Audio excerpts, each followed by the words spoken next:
Carolina rig, drop shot rig, Tokyo rig. What's it all mean? Let's talk about it.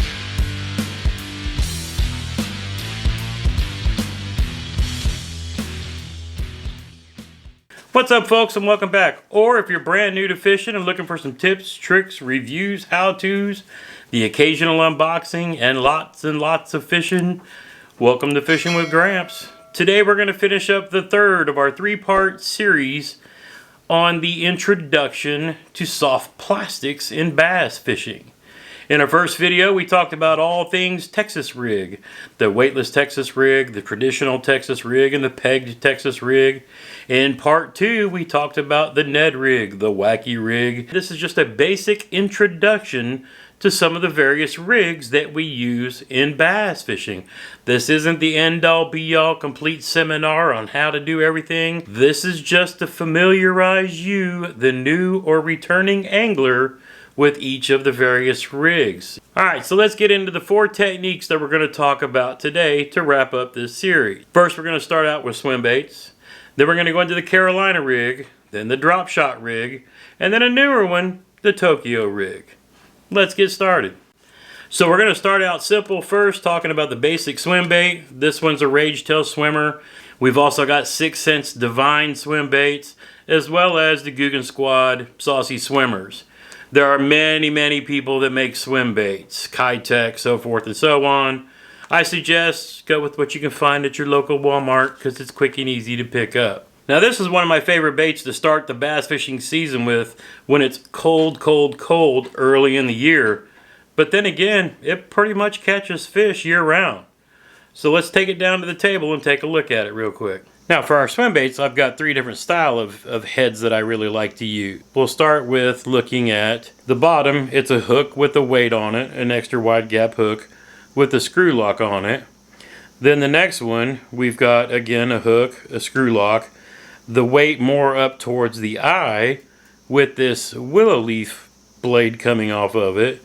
And then a swim head on it, which is just a head that looks like a little fish. Now for these, kind of like to take and cut a little bit of the head off. So on this swim bait, the part that's a little lighter white versus the sparkly part, this is the top. So I will feed this on straight down the middle, pull it up through the little slot that it provides, and then slide that down right against the head just like that. Looks like a little fish. Tie that on with an improved clinch knot, cast it out with your spinning rod or bait caster, boom, works like a champ. Now the other two work pretty much the same. The only difference is one has the spinner on it, the other doesn't. So I will just take and hold the screw lock up, feed the little, now that one I cut the tip off as well because this is a used one that I've already fed up onto the baits, but it works the same way. Just take the front, push the screw in, start turning, feed it on all the way up to the hook eye, and then I'll put the sparklies at the bottom like so our paddle tail is down. Then I will take, and since I see the slot here on the bottom, I will just fold the bait. Then I just pull the hook back down into that slot. So now that it's nice and weedless. So as it comes through the water and grass and anything else, anything up here won't hit it, but as soon as the fish hits it, boom, that plastic drops down and the hook is exposed, catches the fish. Alright, so there's our swim baits. Let's move on. Alright, next up we'll look at the Carolina rig. Now this is a rig that consists of a weight, a bead, a snap swivel, a leader that's about 3 feet long, and a hook. So let's take a look and see how we tie this up. Alright, first we'll talk line. I generally use fluorocarbon for almost everything. So when I'm throwing a Carolina rig, I'll just grab my jig rod that's got 17-pound fluorocarbon on it, the Cigar Abrasics, and then my leader, I'll make that 3 foot, 2.5, 3 foot with this Cigar Invisics. Now, if your jig rod has braid on it, use braid as your main line and say 10 to 12 pound monofilament to get that float a little better. That's just me. You can do what you want. It all works. Just a heavier main line and a lighter leader line. So we'll start by feeding our weight on the main line. Generally, if you're Carolina rigging in deeper water, a 1/2 ounce up to 1 ounce, they make several different types of weights for Carolina rigs. You've got the cylinders like this one. You've got the barrels like this one. I generally just use the bullet weights that I use for my Texas rigs. I just don't have a need to buy separate weights for using for Carolina rigs. But they also make kits like these that are pre-rigged. You just tie your lines on either end, boom, you're ready to go. Me, I like having the weight on this line because to me, I can feel the bottom. This weight is directly in contact with this line, and when I'm pulling it around the bottom, I can feel it. Next, we'll slip on a bead. The purpose of that is to give a little clack against that bullet weight, but to also protect the knot. And then we have our snap swivel. I've just tied this on with a simple improved clinch knot. I don't like Palomar knots with fluorocarbon. Many people still tie the Palomar with fluorocarbon. Many pros who broke off a lot of big fish because the fluorocarbon cut into itself recommend saving that Palomar knot for monofilament, copolymer, and braid. People will tell you forever, oh, I use a polymer knot with fluorocarbon all the time. Hey, it's your personal best on the line. You can listen to G-Man Swindle and the other pros, or some guys on the internet. Me, I'll go with a knot that works better with the fluorocarbon since that's what I primarily throw. On the other side of the swivel, hey look, another improved clinch knot. Whoop, whoop, whoop, whoop. And then, oh hey look, at the other end of my leader is an extra wide gap hook tied with yet again another improved clinch knot. If you haven't seen my knot tying videos, I'll link it right up here. Very handy. Now we'll talk a little bit about the hooks. For Carolina rigs, I'll use either a 2 or a 3/0 size extra wide gap hook. But note the difference. Not one of these heavy wire extra wide gap hooks. I actually have 2 and 3/0 with the heavy duty wire, but for these you just want the regular ones because they are lighter wire. You want that bait to float up a little more off of the bottom, so that's why I use regular. You can also use lightweight worm hooks, those work as well. I just tend to these days use an extra wide gap hook for almost all of my soft plastic applications. And that's basically it. There's your Carolina rig, and then when you go to rig your soft plastics bait on it, do it just like we did in the Texas rig video. If you haven't seen that, I'll link it right up here. That's the Carolina rig. Now one more note on the Carolina rig. Say you're brand new. You've only got a spinning rod with 12-pound line on your spinning rod, and you want to try out the Carolina rig. Okay, no big deal at all. A small bullet weight, another small bead, tire snap swivel, and just cut off like 2 feet of your line that's currently on your rod. Put the snap swivel between that main line and that leader line, and then a couple of feet to your hook. It works just fine. If you've got one of these little $10 bass rigging kits from Walmart, look at this, no problem. Small bullet weights, a bead, snap swivels, and just use one of the worm hooks. Boom, you can still Carolina rig. You're just doing it on a little smaller scale, no problem. So again, pretty easy. Now let's talk about a little bit about the Carolina rig. A lot of people think that you can only really use this from a boat or a kayak, being out in deeper water, dragging it down points and so forth.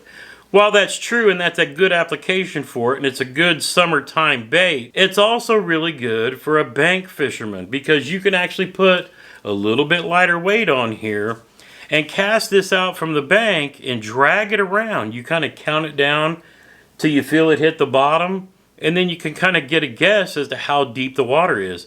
So if you're fishing a new pond or someplace where you can't see into the water and you're not sure what's below the surface, you can cast one of these around, and with this weight being in the contact and being directly in contact with your main line, you can learn a lot and you can feel a lot. With time and experience, you'll be able to tell the difference between grass or weeds that are in your water, hard bottom like gravel or rock, or if it's just a muddy bottom. You'll get a feel for that over time as you gain a little more experience. You'll be able to tell a little bit more about what's under the surface of the water without being able to see it. You'll be able to find a little bit of ledges, drop-offs, things like that. Every body of water is a little bit different, but this is a great way to learn what's out in front of you that you may not know. It's a good way to explore the waters. Since this isn't just about the rigs, it's also about the soft plastics. What kind of soft plastics do we throw on a Carolina rig? Generally, you can throw all kinds of good stuff. A lot of people love dragging lizards along the bottom. As you can see here, I got black and blue for some, dirtier water, or even this chartreuse pepper lizard. This drives bass crazy in clear water. With the little leader, gives it a way of floating up a little bit off the bottom so the fish can come up and grab it without getting that weight in their mouth. Other good options are flukes. You can throw one of these on there. As you pull that weight across the bottom, it'll dart and bounce around quite a bit, looking like a little bait fish. Another option is the same style bait, like this one here from Deer Creek Lures. Kind of a green pumpkin where white might be too much. You need something a little more subtle, say clear water. Green pumpkin in this color. This is a really nice looking bait. Z-Man. You can also use finesse worms from Z-Man. Since they're made of Elastec, their stuff is a little more neutral buoyant, meaning it floats, so to speak, in the water. It's not designed to sink. It's meant to stay. So if you drag one of these finesse worms along the bottom, but it'll hang up a little higher, because you're using a bait that tends to float more than sink. So another good option for the Carolina rig. Now again, we're not going to get into super long details, but if you want to take these techniques out and try them for yourself, that's a great idea, and it's a great way to learn how to use it. You make big sweeping casts with these things because there is so much. I generally say sidearm. This is not something you want to whip over the top of your head. I generally tell people to sidearm cast, anyway when you're doing stuff like this. But you can do this with a spinning rod or a bait caster. A lot of people use like a heavy action bait caster. This one's on a medium heavy. But, you can actually lighten it down a little bit and make a baby Carolina rig just using smaller bullet weights that you use for Texas rigging. It's all the same thing. Just gives you a way to get it out there and then drag those baits along the bottom. But again, not pinned up against the weight like you would with the Texas rig, but having a couple of feet of line between the weight and the hook just to create some separation and give that bait a little bit of chance to float above the bottom instead of drag along the bottom like a Texas rig would. If your rod's a little shorter and you don't want as long a leader, it makes it harder to throw, just, trim it down. You just play with it, see what works for you. But the goal is to have the bait, a little bit of distance away from the weight. If it's 1.5 feet or 3 foot, try it out, see what works for you. Oh, we scored. All right, let's go Reds. Reds just hit a 2-run home run. Let's go. But pretty much anything in the soft plastics line, you can throw on a Carolina rig. So experiment, try it out. These are some of my favorites. Next up is one of the favorite techniques for folks with spinning rods, and that's the drop shot. Now, this is a technique that's a little bit different because it puts the weight at the bottom and then the bait and the hook about 1.5 feet up the line, so you can drag the bait along the bottom and then truly keep this off. But you could toss this out, keep it like a little tight line, and then just shake it from the bank, the boat, the kayak, and impart a bunch of action on that bait that'll drive the fish absolutely insane.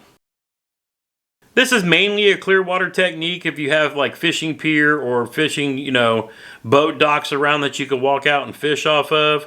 Drop this down in, 10, 15 feet of water. A lot of times it's often clear. You can drop this down and then shake it from above and entice a bite that way. But again, it's fairly simple to set up as it only requires a hook, the bait, and then one of these drop shot weights. So let's take a look at how we rig this up. Oh look, if you've got one of these kits, also everything you need. Some wacky worm hooks and some drop shot weights. 3 different sizes of drop shot weights. Again, all in one kit. $10 at Walmart. Gotta love it. So let's talk about how we set it up, since we only need 2 things from this kit to do a drop shot. One of these hooks and one of these weights. Now this is where I completely contradict myself when I said I don't use polymer knots with fluorocarbon. The drop shot for me is the one exception, because I'm not slamming a hook set to drive this hook into the fish's mouth. You're just lifting up. So again, I like the fluorocarbon because there's no stretch, and this Seaguar Invisix is Invisix in the water. It's hard to see. So what we're going to do is we're going to grab our hook, we will feed the line through, and we're going to make a really long Palomar knot. So we're going to feed a lot through.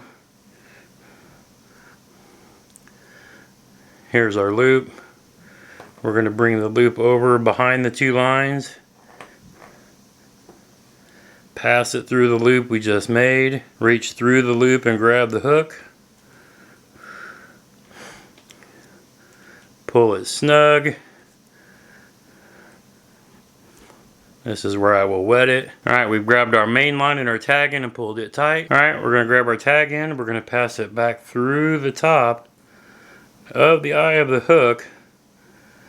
And the top being the side that's got the point going up. So when it's tight, it's going to look like that. It's going to sit with the point up. You see how as I straighten the line out, that point of the hook is going up.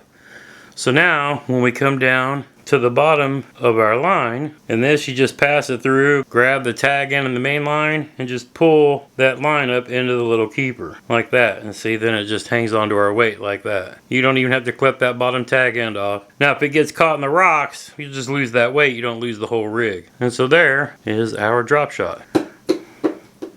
Then we grab our bait, we nose hook it like that, and then when it's in the water, when that's sitting, this hook will hold the bait out like this, and every time you twitch your rod, this bait will swim side to side.